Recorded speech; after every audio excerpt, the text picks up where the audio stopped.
Welcome everyone to round 3 of FIDE Grand Swiss 2025. On your screen is the top seed of the tournament, R Pragnanandhaa, rated 2785. He's just 20 years old and today he takes on Boris Gelfand, one of the legends of chess who has played for the World Championship match in 2012 against Viswanathan Anand. Born in 1968, Boris is 57 years old and the most interesting part about them is that Boris has actually worked with Pragnanandhaa as a trainer. This happened in 2020 back in Chennai, where there was a camp organized by Microsense company.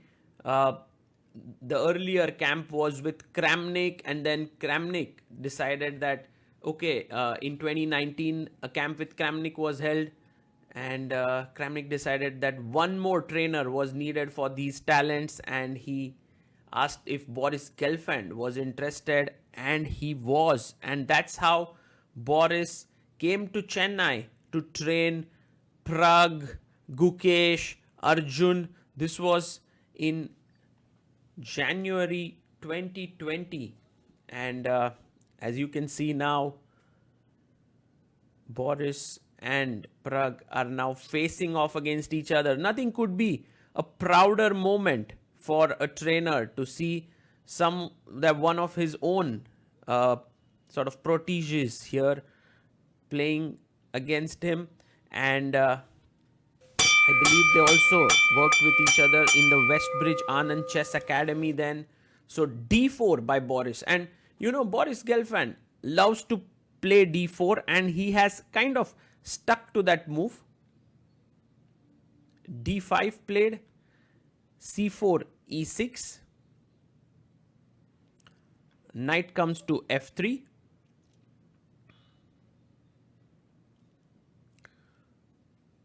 And Pragnanandhaa now has to decide what to play here. He goes knight to f6. One of the main moves that Boris likes to play here is knight to c3. He's such a classical player that he doesn't indulge in all these London systems or sidelines. g3, he goes for the Catalan here. But now Prag goes bishop to b4 check. Interesting line. You can block with bishop, knight d2, bishop d2. He goes bishop d2. And many ways to play here, a5 being one of them. Goes bishop e7. And now bishop comes to g2. A knight comes out to d7. It's going to be the closed Catalan here. Queen to c2. And Prag pushes his pawn to c6. I think this is one of the most solid weapons that Black has facing the Catalan. They're not going for immediate equality, but rather a long struggle. And that is exactly what Prag wants when facing Boris. That let's just keep playing. Let's see if I'm able to play a long game of chess and put my opponent under pressure. Knight comes to c3. And now Pragnanandhaa goes for the Stonewall setup here with c6, d5, e6, f5. Very solid. Solidifying his knight on e4. Rook ad1 played, bringing the rook in the center. Prag has 1 hour 41 minutes. He's well prepared. He takes the bishop on d2. Now, on one hand, you get the bishop pair, and that's quite a nice feeling. But on the other, the remaining pieces that white has on the board, very well placed. You know, this knight bit weak here. The e5 square is a bit weak, so the knight is looking there. And then there's this very nice maneuver which Boris is going to now execute with knight e2 to f4 to d3, looking at this square. He goes bishop to d6.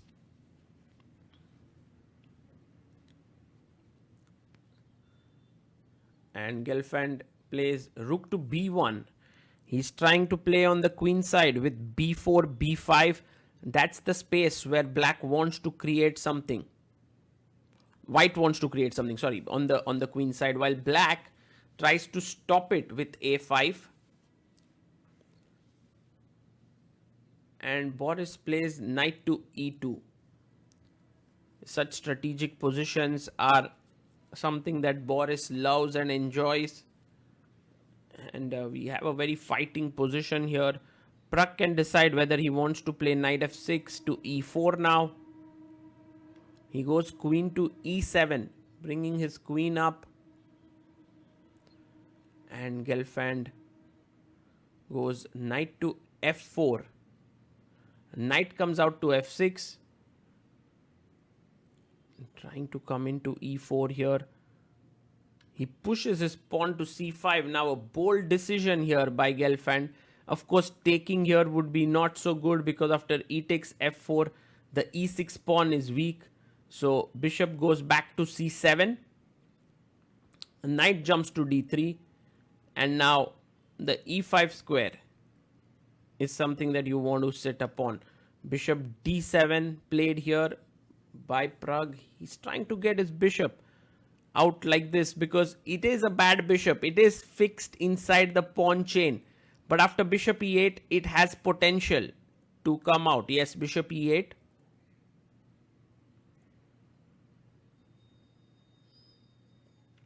And now rook to c1 played.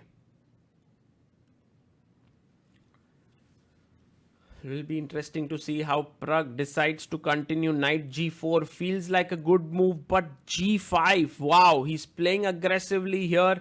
He's trying to create some play on the king side here with g4. Maybe h5, h4 could be an idea. f3 played by Boris. Not so sure about this move, f3.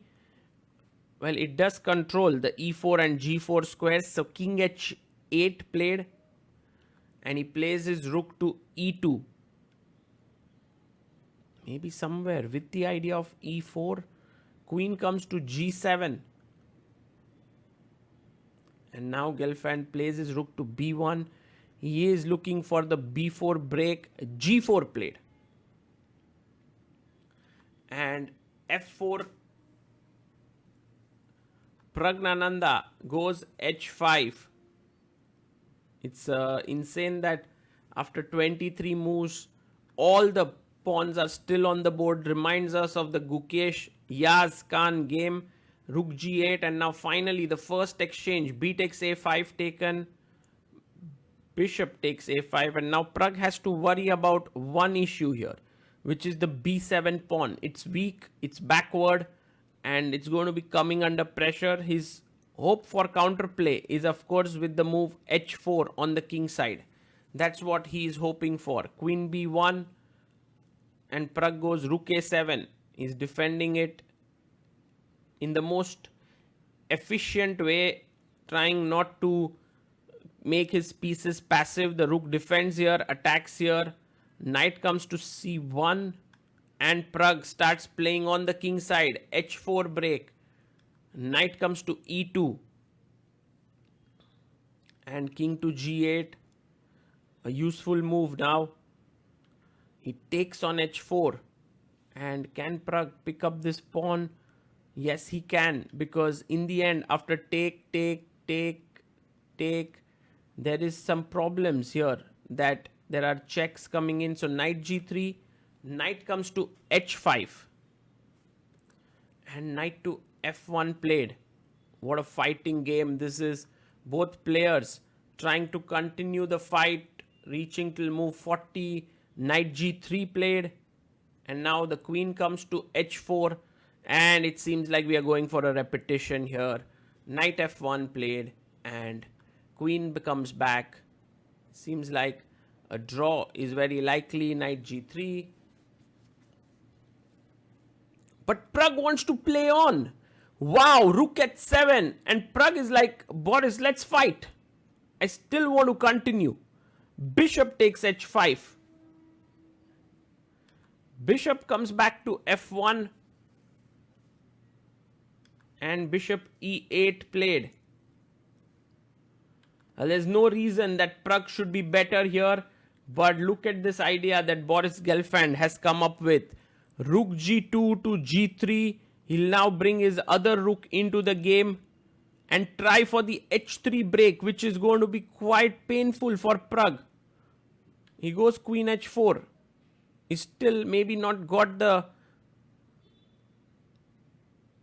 hint of his opponent's plan here. Queen h4. And now both players get 50 minutes on the clock. Rook b2 played. Rook can go to g2 now. Bishop comes to c7. And the main point being, if rook takes, then queen h2 is checkmate. So bishop c7. Prag took close to 25 minutes for that move. Rook g3. And now you can chop off this knight. But Prag wishes to keep going. He goes king e7. But now there's this beautiful move. Knight d3 to f2. Brilliant. Boris is going for it. And play h3. Knight f2. Now bishop comes back to d8. And bishop d3 played. So white slowly improving his position. Rook h5. And now finally h3 is on the board. Prag takes. And the game gets super exciting now. Rook h3. White is the one who may be for choice here. With the two rooks activated on the g and h file. The bishops aren't doing much here. He goes bishop e2, attacking the rook here. And Prag takes the rook. Rook takes rook. Knight takes to knight h3, g5 is coming in. So takes it.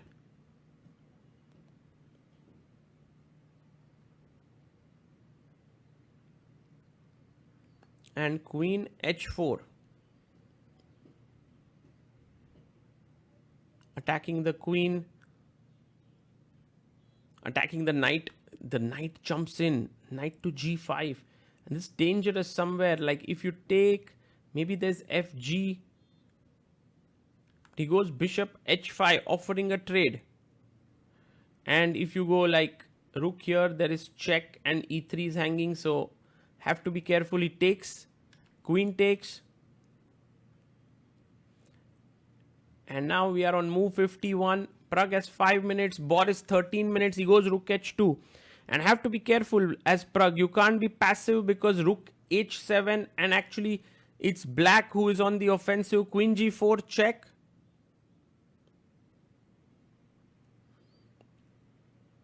And rook g2. Aha, we are getting a repetition in now. Queen h5.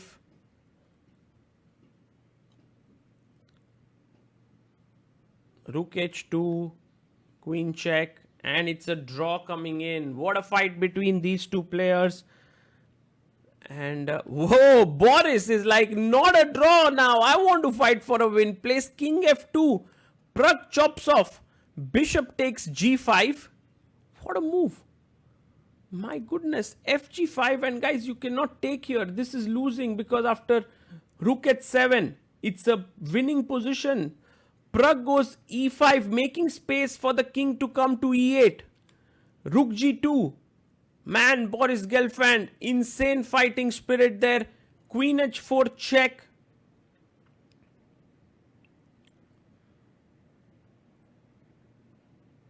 And king g1 played. Wants to push the g pawn down the board. Prag goes queen h3. But maybe it's going to be a dangerous position now. Okay, if you push, there is queen e3 with maybe perpetual coming in. So queen e1. Now defending the pawn on e3. Putting all the hopes on the g pawn. Guys, 59th move. Final move now. Before time control. Look at Boris's time. He has 1 minute 22 seconds. He comes down to 7, 6, 5. He needs to maybe play g6. With 1 second plays rook g3 and blunders. Blunders big time because now queen h4. Just pinning here with the threat of f4 is game over. Pragnanandhaa finds... Oh, no, this is point. Yes, plays queen h4. Amazing. and it's all over, guys. F4 does not just attack this way but also this way. That's the problem. And let's see when Boris Gelfand comes to the board, what is his reaction, because this one was huge moment in the game. He comes back to the board, writes down the move Queen H4, and look at him there. He is not happy. Look at him shaking his head there. Well, he didn't see that one coming, and it's unfortunate that with 15 extra minutes on the clock, there's nothing that he can do against this threat of F4. What a moment. He now has his head in his hands. He's shaking his head. Pragnanandhaa now looking at other games. He knows he's got this in the bag. What a fight this was. Firstly, Pragnanandhaa not agreeing to a draw. Now Boris, who didn't agree to a draw and had realistic chances there. It was a good decision by him, but he missed this moment. Queen F2, and now F4 is just over because he's threatening Queen F5 check. And Prag calmly opens a bottle of water, calms himself down. This is the sign of a great player. They are not in a hurry to prove that they are winning. If they are winning, it will win. We have so many people watching this game. Nodirbek, Arjun, and F4 played. And the problem now, of course, is if EF4, there's Rook G3 winning. So you have to move the Rook. Rook G2.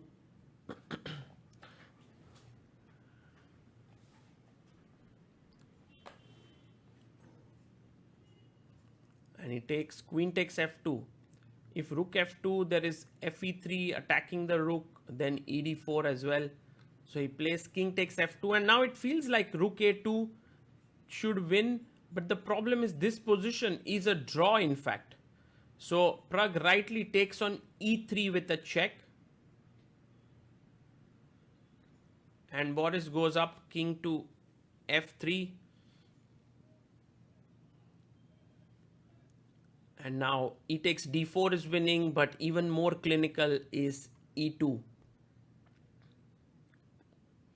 With the point that E2, King E2, Rook A2, trade ED4 and then wins. So E2 found and you have to come back King to F2. And many ways to win. ED4 should win. But perhaps the most powerful is Rook E3, threatening to Queen, and after King E1 you have ED4, threatening D3, D2, and Black is too quick to win. Prag, of course, just calculates it like a silent assassin there and finds the move. Rook E3, beautiful move, and it's all over. He resigns. And Pragnanandhaa scores a win. One of the things that I've always admired about Boris is no matter how he loses, he's always very respectful of his opponent, analyzes with them, talks to them. It's just his way of saying that I respect chess a lot. And yeah, a huge win here for Prag because the game was heading in the direction of a draw, and he moves to 2.5 out of 3. Players are extremely tired. The game went on for 6 hours almost, and they're just analyzing here what are the possibilities. At the end of this video, you will see some final moments of Prag after his win, and also a short interview with the youngster. And we hope you enjoyed this game. It was the clash of generations. It was the clash of two fighters, two uncompromising players with a fighting attitude, and the world of chess was treated to a wonderful encounter which ends with smiles on the faces of the players. This part is just a pattern. What? This part is just a pattern. I thought I'm still both,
Prag, it was a long day in the round 3 and you finally won.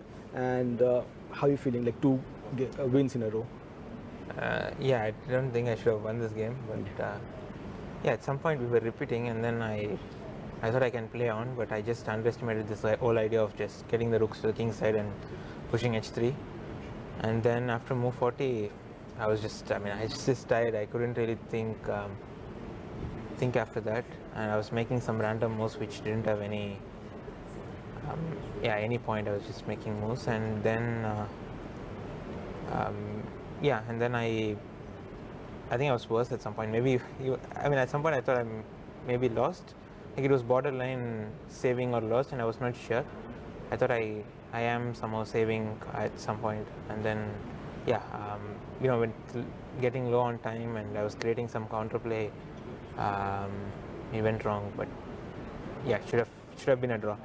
Do you think this long format, when you get like 30 minutes after the 40 move, helps you to come back or go in a different direction in the game? Do you think that matters, or? Yeah, I don't think I like this format. It's just too long. Yeah.